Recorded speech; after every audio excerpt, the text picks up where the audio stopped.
Moments ago, I also signed an executive order to dramatically increase production of critical minerals and rare earths. It's a big thing in this country, and as you know, we're also signing agreements in various locations to unlock rare earths and minerals and lots of other things all over the world, but in particular, Ukraine. We're doing very well with regard to Ukraine and Russia.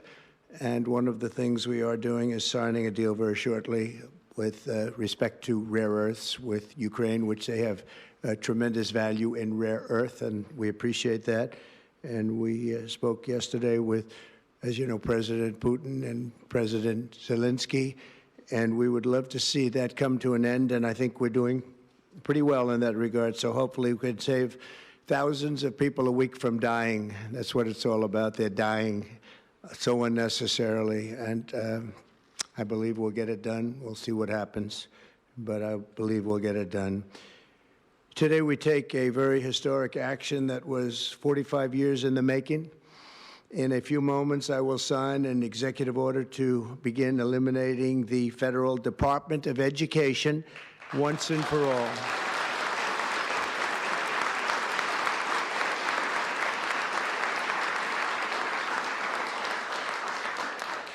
And it sounds strange, doesn't it? Department of Education, we're going to eliminate it. And everybody knows it's right.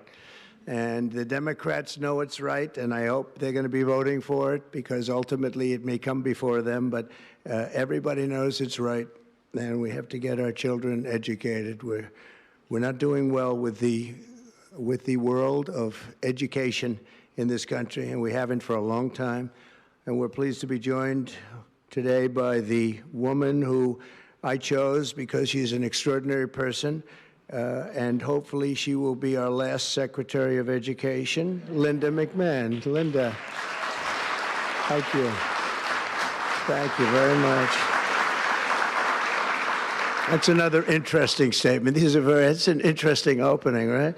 But it's true, and it's been amazing how popular this has been. I tell people that this is what I'm doing today, and they say, oh, it's about time. Everybody says it. Republicans and Democrats have said it.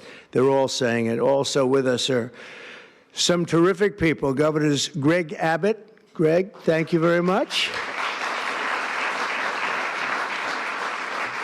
Governor Ron DeSantis, thank you very much, Ron. Mike Braun, congratulations on your victory, Mike. That was a big one. Mike DeWine, thank you very much, Mike. Jeff Landry. Jeff, thank you very much, Jeff. Bill Lee, thank you. Governors, all governors. Brad Little. Brad, thank you very much. Where are you, Brad? Hi, Brad. Jim Pilan, thank you very much, Jim. And Kim Reynolds. These are all people very interested in education. And I even see Dan Patrick over there, my friend Dan Patrick. We're joined also by Representatives Tim Walberg and Virginia Fox, Rick Allen, Michael Rulli, and again, Dan Patrick. Thank you very much, Dan. You've been a great friend of ours. And State Attorneys General Ken Paxton. Ken, I see you there. Andrew Bailey. Andrew, what a job you've done, Andrew. You have some good cases going. You've done a great job. Thank you very much.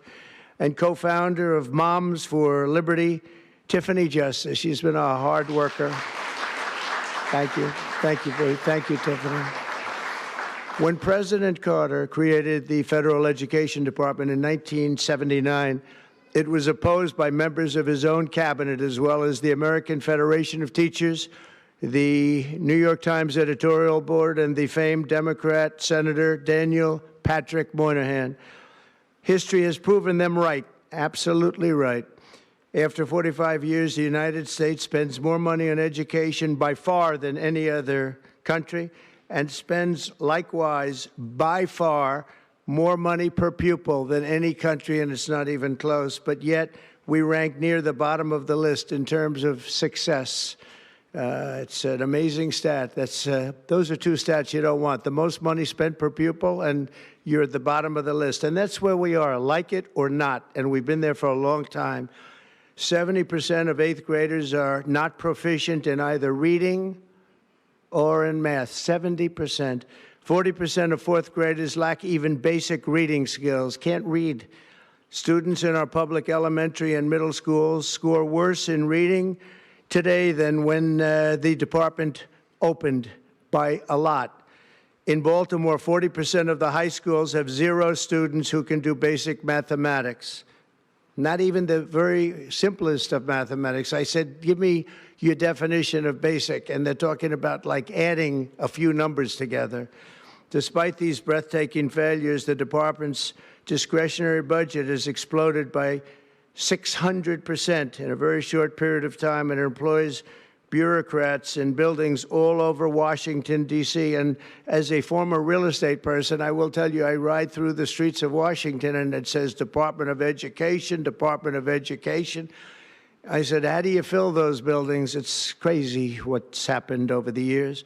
I'm pleased to report that after offering these federal employees 2 generous buyout options, and they were very generous, and they're good people, but they were very generous. My administration has initiated a reduction in force, and we're already cutting numbers that were really surprising to a lot that we were able to do it so successfully. And we've cut the number of bureaucrats in half. 50% have taken office, which is great. Thank you. Under the action I'm taking today, a small handful of Democrats and others that we have employed for a long time, and there are some Republicans, but not too many, I have to be honest with you. But the department's useful functions, and such as, and they're in charge of them, Pell Grants, Title I funding, resources for children with disabilities and special needs will be preserved, fully preserved. They're all going to be so. If you look at the Pell Grants, it's supposed to be a very good program, Title I funding and resources for children with special disabilities and special needs. They're going to be preserved in full and redistributed to various other agencies and departments that will take very good care of them. And that's very important to Linda, I know, and it's very important to all of us. But beyond these core necessities, my administration will take all lawful steps to shut down the department. We're going to shut it down and shut it down as quickly as possible. It's doing us no good. We want to return our students to the states where just some of the governors here are so happy about this. They want education to come back to them, to come back to the states, and they're going to do a phenomenal job. You know, if you look, Denmark, Norway, Sweden, I have to tell you, I give them a lot of credit. China's top 10. And so we can't now say that bigness is making it impossible to educate, because China is very big. But you have countries that do a very good job in education. And I really believe, like some of the governors here today, from states that run very, very well, including a big state like Texas, but states that run very well are going to have education that will be as good as Norway, Denmark, Sweden, and those top, Finland, those top countries that do so well with education. I think they'll do every bit as well. And what do you think about that, Governor? Do you agree? I think so. Ron, do you agree? I think so. Florida? Iowa? That's right. I really believe that. They'll be as good as any of them. And then you'll have some laggards, and we'll work with them. And we can all tell you who the laggards will be right now, probably, but let's not get into that. But we'll work with them, and we're going to make them, they'll do a job. I think they'll do a job, and they'll go to sections of the state. For instance, New York, you'll have a Manhattan, and you'll have a Suffolk County, and you'll have a Nassau County, and you'll have Westchester County. You'll do 4 or 5 or 6 of them. You have upstate New York, and those counties, I think, are going to do very well. And I think ultimately Manhattan should do very well. But we'll break it down into sections, and I think it'll be really, really good. And they're going to be probably the tougher ones, but I think they have a chance to do really well. But we're going to be returning education very simply back to the states where it belongs, and this is a very popular thing to do, but much more importantly, it's a common sense thing to do, and it's going to work. Absolutely, it's going to work, and I can tell you from dealing with the governors and others in the state, they want it so badly. They want to take their children back and really teach their children individually.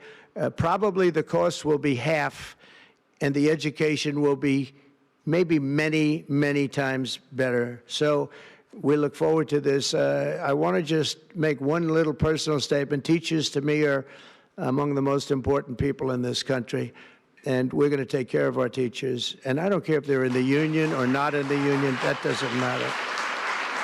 But we're going to take care of our teachers, and I believe the states will take actually better care of them than they are taken care of right now. They'll work all sorts of systems and even merit systems. Those great teachers are going to be maybe a little bit better rewarded, or maybe that's the way it should be, but the states are going to make that decision. But we're going to love and cherish our teachers along with our children, and they're going to work with the parents, and they're going to work with everybody else, and it's going to be an amazing thing to watch, and it's really going to be something special. And Linda, you're presiding over something that's so important, and you're going to do a fantastic job, just like you have your whole life. I know your whole life I've been watching you. I've been watching you for a long time. She's had nothing but success. So it's tremendous to have you, and hopefully you won't be there too long, but we're going to find something else for you, Linda, okay?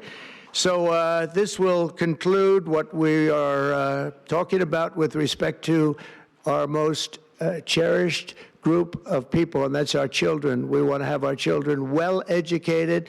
We want them to love going to school. We have examples of it. Look at those beautiful, bright-eyed faces. They are so smart. They're so smart. And with that, I'm going to come down, and we're going to sign a very important document, and we're going to be on our way. People have wanted to do this for many, many years, for many, many decades. And I don't know, no president ever got around to doing it, but I'm getting around to doing it, so thank you very much.